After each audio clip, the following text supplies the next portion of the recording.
இந்த செய்தியை கேளுங்கள், உங்களுடைய உள்ளம் உறுதிப்படும். பலமில்லாத இறை நம்பிக்கையாளனை விட பலமுள்ள இறை நம்பிக்கையாளன் அல்லாஹ்விடத்திலே நேசத்திற்குரியவன்.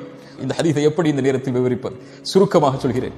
பலமில்லாத வாழ்வில் ஏதாவது சோதனைகள், சிரமங்கள், கஷ்டங்கள், பிரச்சனைகள், தொழிலில் தோல்வி, செல்வத்தில் தோல்வி, அல்லது அவன் விரும்பிய பெண்ணை திருமணம் முடிக்கவில்லை, அல்லது விரும்பிய ஒரு மணமகனை திருமணம் முடிக்கவில்லை, அல்லது நோய், அல்லது இழப்புகள், அல்லது உயிரிழப்புகள், இப்படி வாழ்வில் எது நடந்தாலும், அல்லது கல்வியில் தோற்றாலும், ஒரு விளையாட்டில் தோற்றால் கூட இன்றைய காலத்தில் பலரை பார்க்கிறோம், இருளில் உட்கார்ந்து கொண்டு அழுது கொண்டு, ஐயோ இப்படி நடந்து விட்டது, எப்படி வெளியேறப் போகிறேன், எப்படி வாழப் போகிறேன், எதற்கு எனக்கு இந்த உலக வாழ்க்கை என்று புலம்பிக் கொண்டு கண்ணீர் மலையில் மூழ்கிக் கொண்டு, இன்னும் பலர் கோழைகளாக மாறி உயிரையே மாய்த்துக் கொள்ளக்கூடிய மனிதர்கள் வாழக்கூடிய இந்த உலகில் எது நடந்தாலும், எதை வாழ்வில் சந்தித்தாலும், எந்த இழப்புகளை, தோல்விகளை வாழ்வில் கொண்டாலும், தங்களுடைய சிந்தனையாலும், உடலாலும், மனதாலும், எண்ணத்தாலும், செயலாலும் உறுதியோடு முன்னேறக்கூடிய இறை நம்பிக்கையாளர்களை அல்லாஹ்